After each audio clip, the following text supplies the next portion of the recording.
இங்க ஒரு குட்டி பையன் அவன் ஆர்மி யூனிஃபார்ம் போட்டு ரொம்பவே கஷ்டப்பட்டுட்டு இருக்கான். அப்போ ஒரு ஆபீசர் இந்த தீக்குச்சி எரிஞ்சு முடிக்கிறக்குள்ளயும் நீ யூனிஃபார்ம் போட்டிருக்கணும்னு சொல்ல, அவனும் எப்படியோ கஷ்டப்பட்டு யூனிஃபார்ம் போட்டுடுறான். ஆனா அதுக்குள்ளயும் மொத்த தீக்குச்சி பாக்ஸே எரிஞ்சு முடிச்சிருது. சரி எப்படியோ யூனிஃபார்ம் போட்டாச்சுங்கிற சந்தோஷத்துல கேம்ப் ஃபுல்லா ஓடி விளையாடுறான். அப்போ சடனா எனிமீஸ்லாம் இவங்க மேல ஏர் ஸ்ட்ரைக் பண்ண ஆரம்பிச்சிடறாங்க. உடனே அந்த ஆபீசர் அந்த குட்டி பையனை கூட்டிட்டு போய் ஒரு பதுங்குக்குழியில போய் விட்டுறாரு. இப்போ இவன் வெளியில நடக்கிற பாம்பிங் எல்லாம் பார்த்து ரொம்பவே பயந்து போயிருக்கான். கொஞ்ச நேரம் கழிச்சு அட்டாக்லாம் முடிஞ்சதுக்கு அப்புறம் சுத்தி பாக்குறான். அப்போதான் அவனுக்கு தெரியுது உண்மையான வார்னா என்னன்னு. இப்போ அடிப்பட்ட சோல்ஜருக்குலாம் குடிக்க தண்ணி கொடுத்துட்டு அவங்களுக்காக ஒரு பாட்டு பாடுறான். இந்த குட்டி பையனோட வாய்ஸை கேட்டதும் அங்க இருக்கிற சோல்ஜர்ஸ்லாம் அழ ஸ்டார்ட் பண்ணிடுறாங்க. இந்த நிகழ்வுக்கு அப்புறம் அவனும் உண்மையான சோல்ஜரா மாதிரி டிசைட் பண்ணி அவன் இந்த ஆடியெல்லாம் சேவ் பண்ணிக்கிட்டு அந்த சோல்ஜர்ஸோட ஒரு ஃபேமிலியாவே ஆகிடுறான். ஒரு நாள் கமெண்ட் சென்டருக்கு போய் எனக்கு ஏதாச்சும் டாஸ்க் கொடுங்கன்னு சொல்றான். சரின்னு அவங்களும் இவனை லெட்டர்ஸ்லாம் டெலிவரி பண்ண சொல்றாங்க. அப்படி இவன் டெலிவரி பண்ண போகும்போதெல்லாம் இப்படி ஒரு கியூட்டான டெலிவரி மேனான்னு சொல்லி அங்க இருக்கிற சோல்ஜர்ஸ்லாம் இவனுக்காக டான்ஸ் ஆடுறாங்க. இந்த குட்டி பையனும் அதெல்லாம் பார்த்து ரொம்பவே சந்தோஷப்படுறான். ஆனா அடுத்த நாள் அதே இடத்துக்கு டெலிவரி பண்ண போகும்போது இவனுக்காக டான்ஸ் ஆடின சோல்ஜர் இறந்து போயிட்டாருன்னு சொல்றாங்க.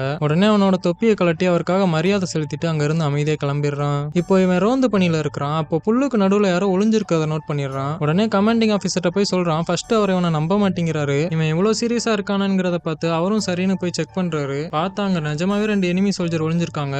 அது மட்டும் இல்ல இவங்க தான் ஏர் ஸ்ட்ரைக்கு கோஆர்டினேட்டும் கொடுத்திருக்காங்க. கொஞ்ச நேரத்துல எனிமீஸ் எல்லாம் பெரிய அட்டாக் நடத்துறாங்க. ஆனா அந்த பையன் கொஞ்சமும் பயம் இல்லாம அங்க இருக்கிற சோல்ஜர்ஸ்க்குலாம் புல்லட் சப்ளை பண்ணி ஹெல்ப் பண்ணிட்டு இருக்கான். இவன் தைரியத்தை பார்த்து அங்க இருக்கிற ஒரு சோல்ஜர் இவனுக்கு சல்யூட் பண்றாரு. இவனும் அவருக்கு சல்யூட் பண்ணிட்டு அங்க இருந்து கமாண்ட் சென்டருக்கு வரான். அப்போ அங்க கம்யூனிகேஷன் கட் ஆயிடுச்சுன்னு சொல்லி கமாண்டர் ரொம்பவே பயத்துல இருக்காரு. அதை கேட்ட அந்த பையன் உடனே கம்யூனிகேஷன் வயரை ஃபாலோ பண்ணிட்டே போறான். அப்போ அவனை சுத்தி பயங்கரமா பாம்பிங் நடந்துட்டு இருக்கு. ஆனா இவன் கொஞ்சமும் பயப்படாம முன்னேறி போய் உடஞ்ச வயரை சரி பண்ணிடுறான். அதனாலே எனிமிஸை தோக்கடிச்சிடுறாங்க. அந்த பையனோட தைரியத்தை பாராட்டி இவனுக்கு கௌரவ விருதும் கொடுக்குறாங்க.